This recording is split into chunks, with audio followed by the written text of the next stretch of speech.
Whether you are an immigrant, a member of the trans community, one of the many black women that Donald Trump has fired from a federal job, your struggle is ours too. So I think people are receptive to a new path and a new story, and I think Zohran Mamdani really spoke to that and organized for it. Mamdani has run an extraordinary campaign. He actually won the mayoral race. New York City's going down the tubes, and yet New Yorkers, like all the New Yorkers at his big victory party, were going crazy. And another New Yorker who's a crazy Democrat, AOC, she was also filled with joy that her boy Mamdani, with his 14 different silver rings he wears on his hand, had won the mayoral race. And the original socialist, Bernie Sanders, he was just gleaming over his boy Mamdani. And I'm showing you guys these pretty negative clips, but they're very eye-opening because they showcase to me, to you, what these socialists really think about the agenda for America, at least for New York City, but also how they think such a victory was able to be achieved by such an extreme candidate. And we're going to start it off by revealing some of the most ridiculous things that Mamdani said in his victory speech, which showcases you really what he believes and what he's going to advocate for. Doesn't mean he's going to get things passed, but he's going to advocate for it. Whether you are an immigrant, a member of the trans community, one of the many black women that Donald Trump has fired from a federal job, a single mom still waiting for the cost of groceries to go down, or anyone else with their back against the wall, your struggle is ours too. And we will build a city hall that stands steadfast alongside Jewish New Yorkers and does not waver in the fight against the scourge of anti-Semitism. Where the more than 1 million Muslims know that they belong. Not just in the 5 boroughs of this city, but in the halls of power. That's right, the second community he had to mention, the trans community. That's the leader in New York. New York will remain a city of immigrants, a city built by immigrants, powered by immigrants, and as of tonight, led by an immigrant. That is such a ridiculously twisted logic about the immigrant nature of New York City. New York City doesn't need immigrants anymore. That's when New York was growing, building. This whole fake ideology about New York now should be run by immigrants, and it's not in the same nature as Zohran Mamdani being an immigrant now. We had people coming in the early 1900s, 1800s to build up New York City. New York City's built up. Doesn't need immigrants. They try to throw in this false narrative about the United States and New York being a place of immigrants. Yeah, when it was developing. We don't need it now. So hear me, President Trump, when I say this. To get to any of us, you will have to get through all of us. Oh no. I have to say, Zohran, not that worried. You look like a high school history teacher with your 4 rings on your fingers. I think I own like 17 billion buildings? 17 billion buildings in your city, man. I think I run your city more than you. When we enter City Hall in 58 days, expectations will be high. We will meet them.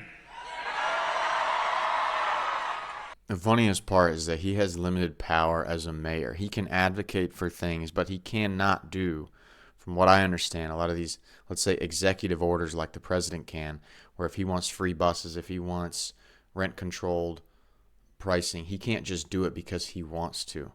He can advocate for it, but things have to be passed. So he could talk a big game in public, just like how when he was a state assembly member, he advocated for testing out free buses in certain areas, but it wasn't just because he wanted it that it happened.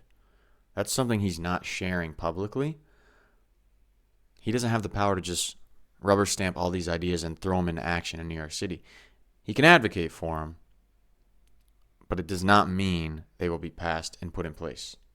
And one of the top fangirls of Zohran Mamdani was, of course, ridiculous AOC, who's from New York, is a House representative from New York. Let's see what she had to say on this big victory moment. So let's start right there. Congresswoman, thank you so much. Kristen just said you were one of the biggest names to step out and to support Zohran early on in his political career. First of all, he becomes the youngest mayor in 100 years plus in New York. Are you surprised by the reality of this situation? You know, I have to say that I'm not. I think that people across this country are really hungry for... Oh my God, please excuse just how squeaky her voice is. Oh my God, it's so bad. Oh my God. He spoke with a member of the National DSA, Kareem El-Rafai, who said it's not radical to expect people to have a roof over their head and to be able to pay for groceries. This doesn't sound like a transformational idea, and yet it is connected with so many people. What do you think Mr. Mamdani's ability was to sort of relay that message, and why is it developed in a city like New York?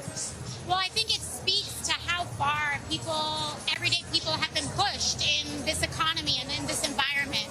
We have record high levels of young people that are unemployed, of people who are unemployed who are being paid very low wages and can't afford life. And so I think people are receptive to a new path and a new story, and I think Zohran Mamdani really spoke to that and organized for it. You know what he advocated for and spoke to was giving out free stuff, putting in rent-controlled policies like they have in Canada, which is not the epitome of capitalism, by the way. But giving out free things. Free, free, free. People love that. Everybody loves free. But especially these communities and people who are not as socioeconomically established. You throw some free stuff out there, let's go. Congresswoman, it's no secret the Democratic Party has struggled in recent years to attract voters, whether it's first-generation immigrants, younger voters, educated Asian voters. I mean, these broader coalitions that we've seen attracted to Mr. Mamdani's campaign. How does that potentially provide a blueprint for other Democratic candidates? Well, I think what we're seeing in tonight's results and in many of the communities that turned out for Zohran Mamdani tonight were many of the same communities that Donald Trump won against Democrats in November. And so this shows that there is more than one path to win and persuade independents and Trump voters.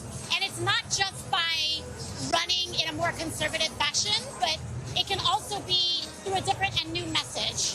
That's probably the biggest takeaway from this big Democrat sweep that went across the nation on this election day is that there's a bunch of different ways to get votes and win. You know, if Trump was able to get some of these same voters who just voted for Mamdani, that's two opposing ideals with two different ways of promoting yourself and getting attention and connecting to people's heartstrings.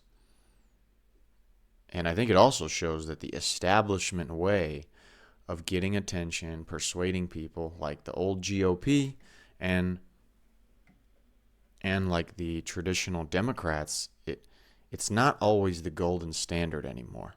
You can do different things to get more attention and get more votes, like Trump did, and now what Mamdani did. It wasn't just his policies, you know. Mamdani had amazing social media content to get his message out there, to relate to people in a platform that they are regularly frequenting throughout the day, just like Trump, with Trump having the TikTok account and Trump having these amazing moments throughout his campaign that were so unique, like the garbage truck thing, like the fight. Just shows you there's different ways.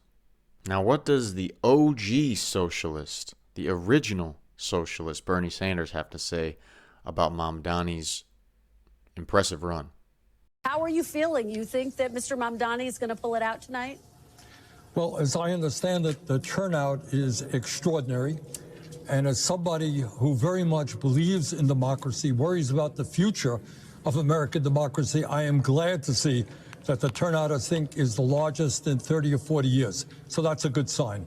My question for you, Senator, if he is in fact successful tonight, what, if anything, can and should Democrats nationally take from his victory? We just called Virginia for Abigail Spanberger for the governor's race.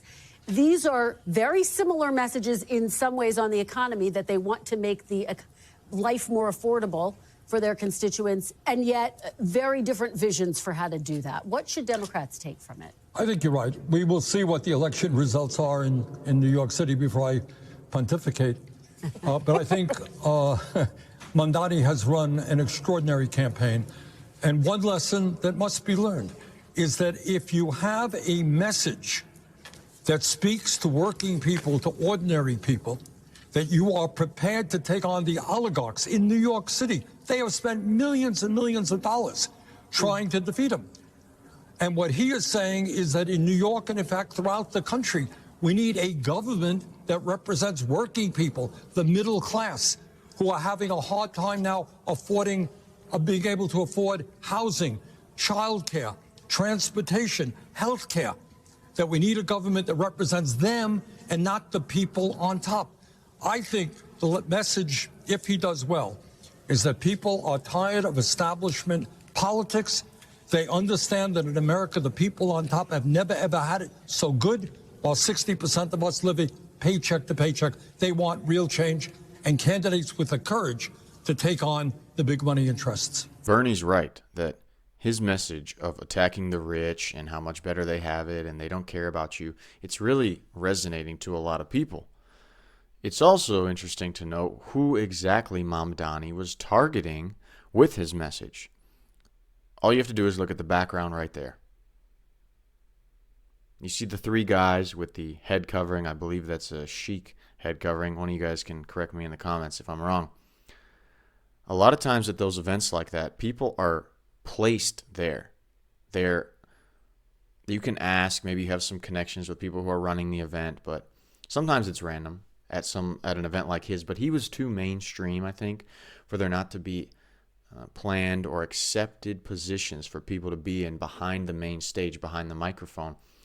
And look at this community that they decided to put three in a row right behind Mamdani for the main shot, main camera angle for him to speak at the mic. This is not from the victory party, but this is from other rallies or events he did. The minorities, the Muslims, the Hindus, the sheiks, it was not the white Christian American, the white Catholic American, the white American that Mamdani was really targeting.